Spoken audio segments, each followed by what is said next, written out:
তো আজকে স্বামী স্ত্রীর মহব্বত বিষয়ে আমি আধ্যাত্মিক জগতের একটি গোপন আমল ও তদবির দিতে চাচ্ছি।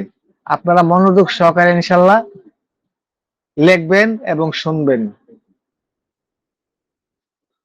উদ্দেশ্যর ব্যক্তি আপনার স্বামী অথবা আপনার স্ত্রী।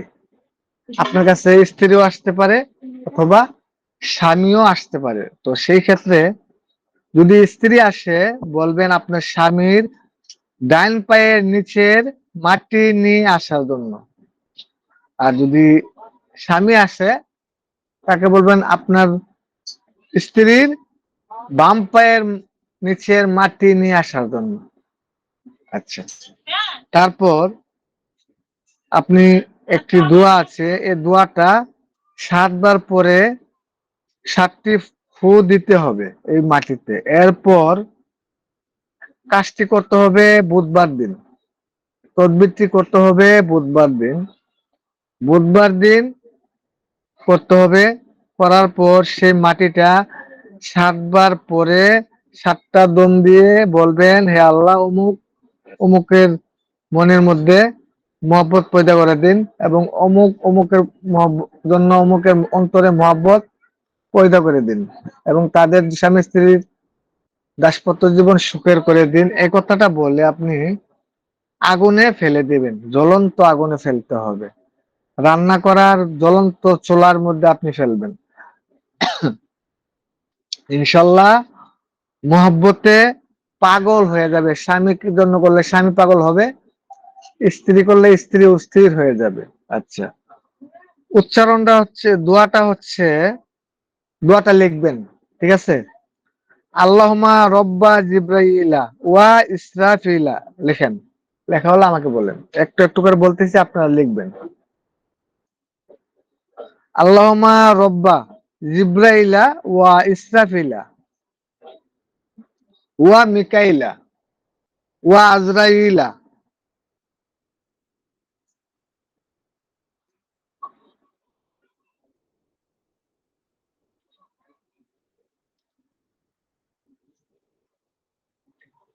লেখা হয়েছে আপনাদের?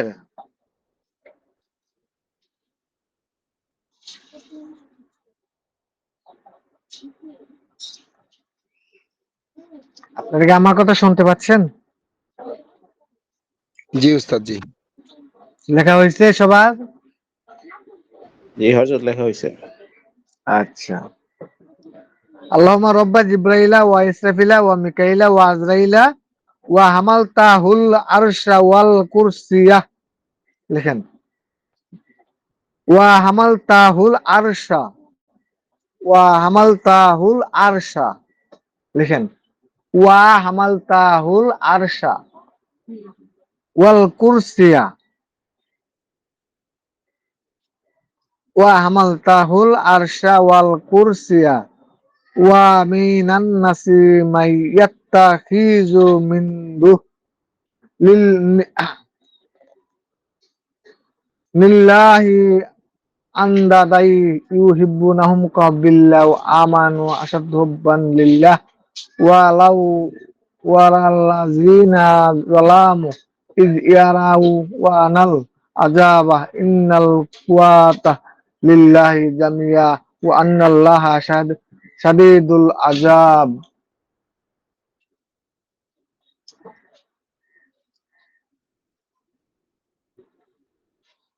দোয়াটা আমি গ্রুপে লিখে দেব, আপনারা আবার উস্তাদ দেখে জি, নেবেন। গ্রুপে লিখে দিন উস্তাদ জি, এভাবে তো লেখা সম্ভব না। আর দ্বিতীয় কথা উস্তাদ আচ্ছা, জি, ঠিক আমি আছে। আমি হ্যাঁ, হ্যাঁ। সফরে আছি, ওই দিনও সফরে ছিলাম, ওই রেকর্ডটা পাই নাই আমি। ও আচ্ছা, আমি আচ্ছা। সফরে আগের দিনে ওইটা পাই নাই, একটু যদি আচ্ছা, দিতেন ভালো হতো। আমি গ্রুপে দোয়াটা সুন্দর করে লিখে দেবো, আপনার টেনশন করবেন না, আচ্ছা আমি লিখে দেবো। আচ্ছা, আসসালামু আলাইকুম উস্তাদ। হ্যাঁ, এই দোয়াটা আপনাদেরকে তো আমি আগে নিয়ম কানুন গুলা বলে দিলাম, বুঝতে পারছেন? জি হযরত, বুঝতে পারছি। প্রথমে একটি কাগজ নেবেন, নেওয়ার পর এই কাগজে তার নাম, তার বাবার নাম, তারপর মেয়ের নাম, মেয়ের মার নাম লিখবেন। লেখার পর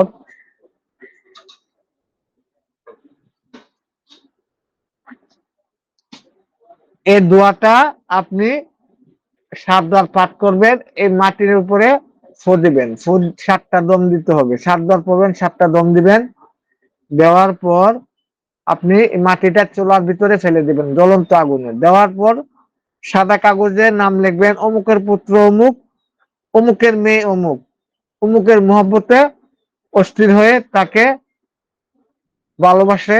এভাবে আপনারা সুন্দর করে লিখবেন, বানায়া লিখবেন সুন্দর করে। লেখার পর এই কাগজটার মধ্যে আবার 7 বার পড়বেন। 7 বার পরে এই কাগজটার মধ্যে দম দিবেন। দম দেওয়ার পর দুয়ারটা কাগজের মধ্যে ছোট্ট করে লিখবেন। লেখার পর এটাকে তাবিজের মতো বাস করে একটু আতর লাগিয়ে মাদুলিতে ভরে দিবেন। মাদুলিটা হতে হবে লোহার মাদুলি। স্ত্রী যে আসে স্ত্রীকে দিয়ে দিবেন যে তোমার গলায় অথবা বাম হাতে ব্যবহার করবা। স্বামী আসলে গলায় অথবা ডান হাতে ব্যবহার করবে। ইনশাল্লাহ 7 দিনের ভিতর তাদের স্বামী স্ত্রীর মধ্যে যত বড় ঝগড়া ঝামেলাই থাকুক না কেন, ইনশাল্লাহ সমাধান হয়ে যাবে। 100% পরীক্ষিত একটি আমল। লেখা হলে আমাকে বলবেন।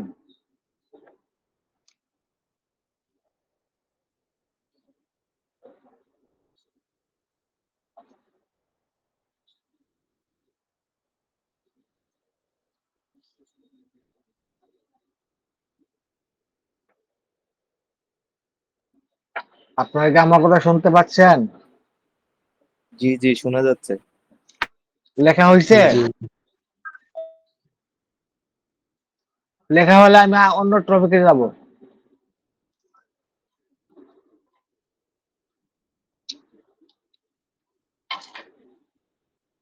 আপনারা বললে আমি অন্য টপিকে যাব, অন্য তদবির দেবো আবার। আরেকটা বলবো, বলেন। দেখা হলে উস্তাদ কাগজটা কি করব? কাগজটার মধ্যে ওই দোয়াটা লিখবেন। লেখার পর তাকে তাবিজের মতো বাস করে একটা মাদুলিতে বলে দিয়ে দিবেন, সে গলায় অথবা হাতে ব্যবহার করবে।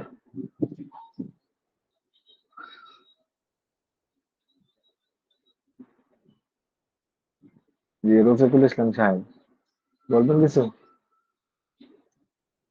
আপনারা একটু কথা বলবেন, চুপ থাকবেন না।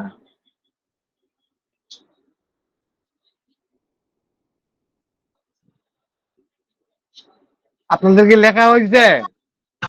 জি উস্তাদ জি। তাহলে কি অন্য টপিকে যাইতে পারি?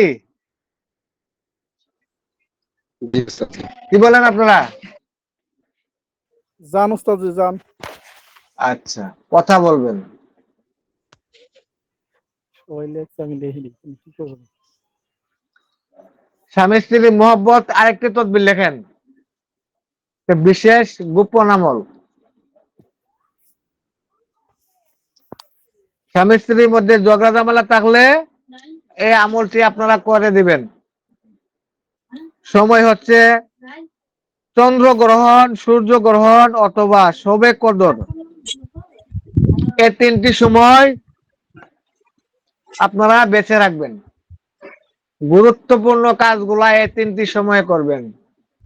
কঠিন যে কাজগুলা এই 3টি সময়ের মধ্যে আপনারা করার চেষ্টা করবেন। চন্দ্রগ্রহণ, সূর্যগ্রহণ, শবে কদর। ঠিক আছে? একটি কোরআনের একটি আয়াত, এই আয়াতটা 313 বার পাঠ করতে হবে। পাঠ করার সময় আপনি আপনার শরীরে আতর, সুরমা এবং সুঘ্রাণযুক্ত ব্যবহার করবেন এবং সুঘ্রাণযুক্ত আগরবাতি লাগিয়ে নেবেন।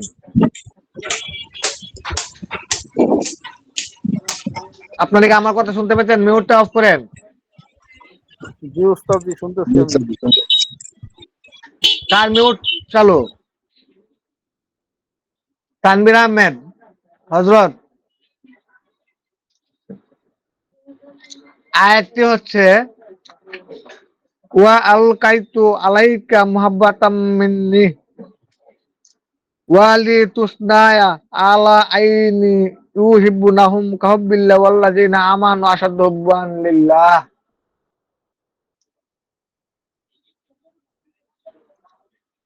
আপনারা সবাই এই দোয়াটা জানেন, চিনেন, হয়তো নিয়ম কানুন গুলা হয়তো আপনারা জানেন না। বুঝতে পারছেন?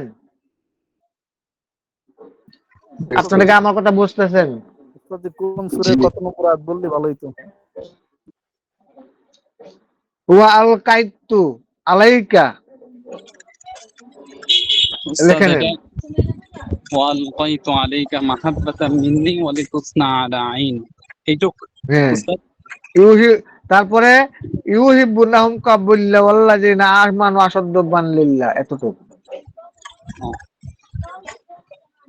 এই দুইটি আয়াত এবং দোয়া আপনারা পড়তে হবে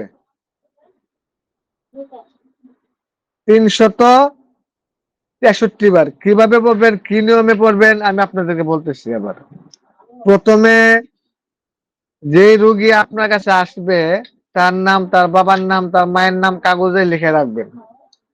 লিখে রাখার পর আপনি নিয়ত করে তাদের নাম নিয়ে আল্লাহর কাছে বলতে হবে, হে আল্লাহ, আমি অমুক ব্যক্তির উপর জন্য, আমি এই অমুক ব্যক্তির জন্য আমি আপনার কাছে এই তদবিরটি করতেছি, আল্লাহ আমার এই তদবিরটি কবুল করে নাও। অমুক অমুকের জন্য মহব্বত পয়দা করে দাও। ঠিক আছে? নিয়ত করার পরে আপনারা কি করবেন, এই আয়াত দুটো পড়বেন। কতবার? 363 বার পড়বেন। আগে পিছে দুরূদ শরীফ এবং ইস্তেগফার পড়ে নেবেন। ঠিক আছে? জি উস্তাদ। ইনশাল্লাহ 13 বার না 363 বার। দুইটা আয়াত? হ্যাঁ, আচ্ছা। ওয়ালকাইতু আলাইকা মুহাব্বাতাম মিন্নি ওয়া লিতুসনা আলা আইনি ইউহিব্বুনাহুম কাবিল্লা ওয়াল্লাযিনা আমানু আশাদ্দু হুব্বান লিল্লাহ, এতটুকু। তাদের নাম নিয়ে স্মরণ করে তাদের জন্য এই আয়াতটুকু পড়বেন 363 বার। এবং যদি পারেন একটা কাগজের মধ্যে আয়াত আরবিতে লিখে একটা মাদুলিতে ভরে নিচে তাদের দুজনের নাম লিখে তাকে দিবেন, সে এটা ব্যবহার করবে ইনশাল্লাহ। 3 দিনের ভিতরে ফলাফল চলে আসে, কিন্তু 3টি রাত অপেক্ষা করতে হবে ওই দিনগুলোর জন্য। সবাই বুঝছেন? লেখা হয়েছে আপনাদের?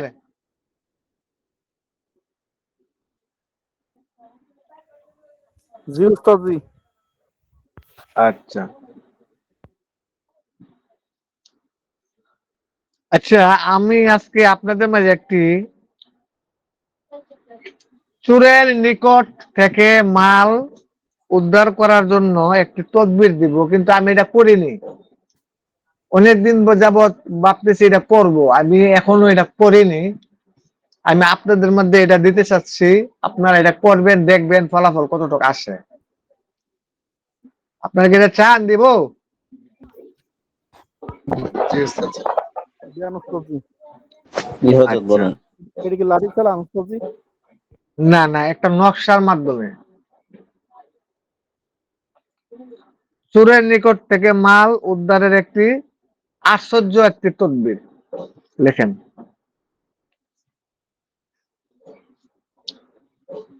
যদি কারো মাল চুরি হয়ে যায়, চুরির মাল কোনো মতে না পাওয়া যায়, তাহলে এই তাবিজটি 4টি টুকরা কাগজে লিখে তাবিজের নিচে লিখবেন, অমুকের বেটা অমুকের মাল যা চুরি হয়েছে, এই আইজুল জালাল তাবিজের বরকতে মাল দাও মিলাইয়ে। লেখেন, কথাটা এতটুকু এভাবে বলতে হবে, অমুকের বেটা অমুকের মাল যা চুরি হয়েছে,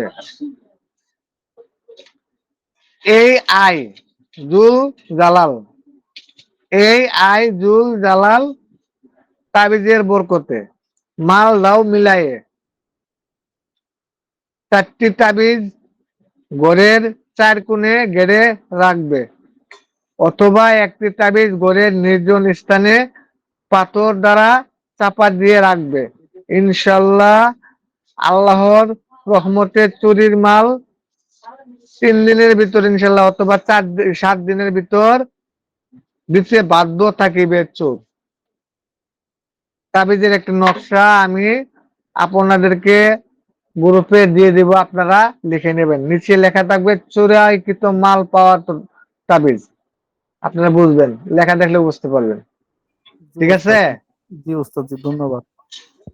আচ্ছা,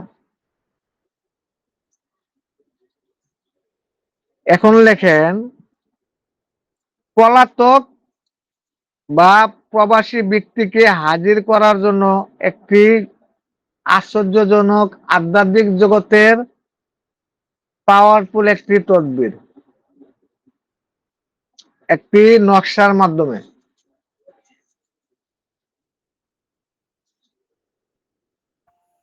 বলেন।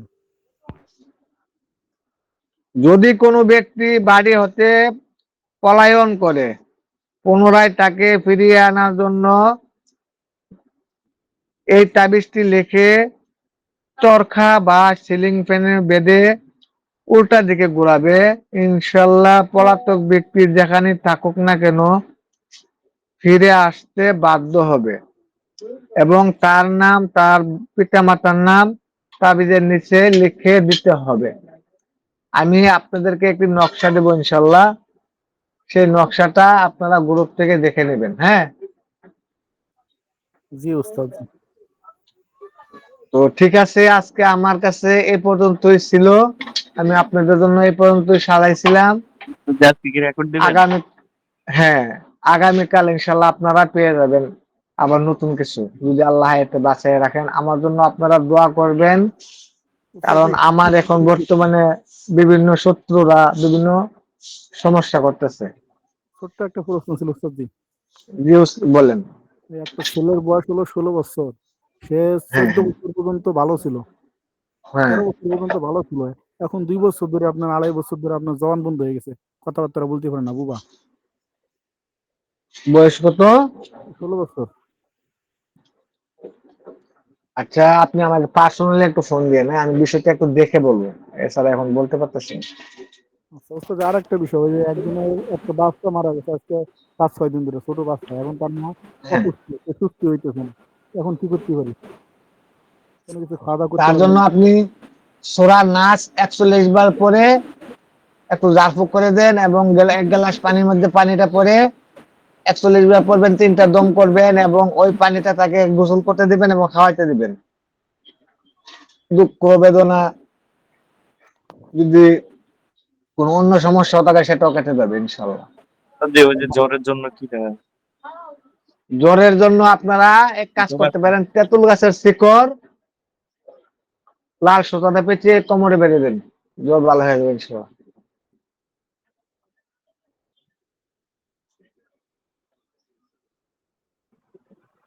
আসসালামু বলেন, আলাইকুম আপনারা যদি, রহমতুল্লাহ। ওয়ালাইকুম সালাম, কি উস্তাদ হলো জি, বলেন। আজকে তো চন্দ্র মাসের 1 তারিখ, অপর মাসের জি, এক জি, তারিখ তো চন্দ্র আজকে আবার মাসের 1 তারিখ আজকে। বৃহস্পতিবারও। জি, যে জি, আজকে আবার বৃহস্পতিবারও তো আমি ওই এশারের পরে 2টা আমল দিছিলেন, ওই যে একটা আয়না দর্পণ, তার মানে আয়নার হাজিরাত, কি জানো, হ্যাঁ আজকে আহ, করেন, হ্যাঁ করেন, করতে পারেন। জি, ওই একটা। আয়না হাজিরাতে আমি আরেকটা নতুন করে আজকে আপনাদেরকে দেই, যারা এখানে জি আছেন। জি আপনারা প্রতিদিন এশার নামাজের পর এক বৈঠকে 313 বার করে সূরা ইখলাস পড়বেন। এই আমলটা করেন 41 দিন করার পর ইনশাল্লাহ কি হবে না হবে আমি আপনাদেরকে বলবো, জান। সবাই করবেন এই আমলটা, আমার পরীক্ষিত আমল এটা, আমি নিজে করছি, খুবই পরীক্ষিত। এই আমল করার 313 পর বার। যদি আপনি, হ্যাঁ, আয়নার সামনে গিয়ে দাঁড়িয়ে আবার পড়েন, আয়না থেকে ছবি অদৃশ্য হয়ে যায়। অদৃশ্য হওয়ার পরেই দেখবেন আস্তে আস্তে একজন বুজুর্গ ব্যক্তি সামনে চলে আসে। খুবই একটি পরীক্ষিত একটি তদবির। আমার পরীক্ষিত জিনিসটা আপনাদের মাঝে দিলাম, আপনারা করেন, খুব উপকার পাবেন। আমিনুল হাসান সাহেব, ওস্তাদ আপনার এটাকে কথাটা রাখলাম। এ- জি ওস্তাদ, এটা কি এক বৈঠকে করব? জি, এক বৈঠকে করতে হবে। জাযাকাল্লাহ ওস্তাদ জি, আপনার জন্য খাস ভাবে দোয়া রইল। আমিন। আর কেউ ওস্তাদ আছেন, প্রশ্ন একসাথে কি করবেন? একসাথে কি 2টা বা 3টা আমল করা যাবে? না না, এ ভুল জীবনও করবেন না। আপনারা রোজাতে পড়ে যাবেন, যে কোনো একটা আমল করবেন, এবং আপনাদের যেমন হেফাজতের আমল যদি করা না থাকে কোনো আমল করতে যাবেন না। আমি তো আপনাদেরকে প্রথমে বলছি, আগে আপনাদের হেফাজতের আমল করে নেবেন। হেফাজত, নিজের হেফাজত এবং নিজের ফ্যামিলির হেফাজত, এগুলা আপনারা করার পর আপনারা বিভিন্ন আমলে বসার চেষ্টা করবেন। এছাড়া আপনারা যদি আমলে বসেন, আপনাদের সমস্যা হবে এবং আপনাদের ফ্যামিলিতে বিভ্রান্ত সৃষ্টি হবে। কারণ এগুলা মুয়াক্কেল আছে, এই মুয়াক্কেল গুলো আপনাদেরকে অ্যাটাক করতে পারে এবং আপনাদের ফ্যামিলির উপর অ্যাটাক করতে পারে। তখন আপনার এই অ্যাটাক করার পিছনে কে থাকবে বলেন? এজন্য বলি, আপনার আগে 33 আয়াতের আমলটা করে নেন। 33 আয়াতের একটা জাকাত আছে 41 দিন, 5 ওয়াক্ত নামাজের পরে 5 বার, এবং ঘুমানোর আগে একবার, এবং ঘুম থেকে উঠে একবার, মোট 7 বার পড়তে হয়। এবং প্রতি নামাজের ওয়াক্ত, ফরজ নামাজ পড়ার পর আয়াতুল কুরসি একবার পাঠ করতে হবে, এবং এই আমলটা আপনি আজীবন ধরে রাখতে হবে। এবং 33 আয়াতের আমলটা যখন করা হবে, তারপর প্রতিদিন সকাল সন্ধ্যা পড়লে হবে, আর বেশি পড়া লাগবে না। আপনারা এবং আপনাদের ফ্যামিলি এবং আপনার নিজের জন্য একটা হেফাজত হয়ে গেল। যত জিন জাদু চিকিৎসায় আপনারা করেন না কেন, আপনাদের উপর কোনো প্রভাব, কোন জাদুকর, কোনো তান্ত্রিক বিরাজ আপনাদেরকে কোনো ক্ষতি করতে পারবে না ইনশাআল্লাহ। আপনারা এই আমলটুকু করে নেবেন। যে সব ওই ওস্তাদ আমল যে আছে ওইটা করা হয়েছে, এটা করা হয়েছে। বাকি করে না কেন? বাকি আমি জানতে চাইতেছি যে যদি সূরা ইখলাসের যাকাতটা আমলটা করি, তাহলে কি আর কোনো আমল করতে পারবো না? যদি অজানাল জান্নাতাই দান এটার আমল করি, তাহলে অন্যটা করতে পারবো না, একটাই করতে হবে দেখুন নাকি? একটা করতে হবে, জি। আগে আপনার হেফাজত ঠিক আছে কিনা এটা বলেন। জি জি জি জি আপনি যে আমলে বসবেন, আপনার হেফাজত ঠিক আছে তো? আপনার জি এবং জি জি আপনার ফ্যামিলির উপর যদি কোনো সমস্যা হয়, আপনি এটা জি কঠিন সমাধান দিতে পারবেন? জি। আল্লাহ যদি দয়া করে পারবো ইনশাল্লাহ। ইনশাল্লাহ, ইনশাল্লাহ, হ্যাঁ অবশ্যই তাহলে করেন। কারণ সবাই একটা আশা নিয়ে বসে, সে আশাটা যদি বিফল হয়ে যায়, তাহলে তার আশা, মনটা ভেঙে যায়, তদবির উপর থেকে তার মনটা উঠে যায়। এজন্য বলে আগে তাদের হেফাজতটা ঠিক করে বসেন, তারপরে যত মনে আসুক কিচ্ছু করতে পারবে না। বুঝতে পারছেন? বিভিন্ন মানুষ আমলে বসা পাগল হয়ে গেছে, রাস্তা রাস্তায় ঘুরে এখন। আমার চোখের দেখা, যে কোনো এক ওস্তাদের কাছ থেকে আমল টামল শিখতে হলে এক ওস্তাদের আমল দিয়া কাজ করবেন, আমলে বসবেন, জাকাত দিবেন, 12 জনের আমল একসাথে দলা করে আরেক ওস্তাদের কাছে গিয়ে ওই আমলের কথা বলবেন, পেস্ট লাগাই দিবেন। যে ওস্তাদের যে আমল দেয় সে ওই আমল করার চেষ্টা করবেন। আজকে আমার কাছে আসছেন, আমি আপনাদেরকে যে আমল দিছি সে আমলটা করার চেষ্টা করবেন। অন্য ওস্তাদের আমল আমার এখানে এসে করার চেষ্টা করবেন না, কারণ আপনার এখানে ভেজাল হয়ে যাবে। আমার কথা আচ্ছা আপনারা বুঝেন? জি স্যার, তো সূরা ইখলাসের আমলটা করতে কতক্ষণ সময় লাগতে পারে উস্তাদ, আপনি যেহেতু করছেন? 313 বার করলে আপনার হয়তো বড় জোর 25-30 মিনিট সময় লাগবে, এর ভিতরে হয়ে যাবে ইনশাআল্লাহ। একসাথে নামাজে বইটা গিয়ে শেষ করতে পারবেন এটা, কিন্তু এটা করার নিয়মগুলো আগে বুঝে নেন। গরুর মাংস, মানে যতটুকু চেষ্টা করবেন শাকসবজি খাবেন, আমিষ জাতীয় খাবার গুলা বাদ দিবেন, বুঝছেন? শুটকি, ইচা মাছ, গরুর মাংস এটা খায়েন না। পেঁয়াজ রসুন একটু কম খাবেন। গরুর বট, মুরগির পাও, গরুর পাও, মুরগির গিলা, এগুলা এখন খাবেন না, আমল টামল শেষ হোক। এগুলার মধ্যে কিছু রোহানি শক্তি কমে যায়, বুঝছেন? গরুর বট এগুলা খাবেন না। উস্তাদ জি, জি। আমি তো অনেক ধরনের তদবিরের কিতাবাদি পড়ছি, কিন্তু আপনি যেগুলো শিখেন এই কোনো বইতে তো পাইনি। আমার তদবির গুলা হচ্ছে অন্যরকম, আপনারা করেন ইনশাল্লাহ। আপনারা তদবির করেন, তদবির করলে তো আমার তদবিরের ফলাফলটা আপনারা বুঝতে পারবেন। করেননি? তদবির করেন, না হলে বস্তা ভরতেছেন। ইনশাল্লাহ শুরু করছি। করেন, কইরা দেখেন, ওস্তাদ জি ফলাফল না পেয়ে আমাদের আইসেন না।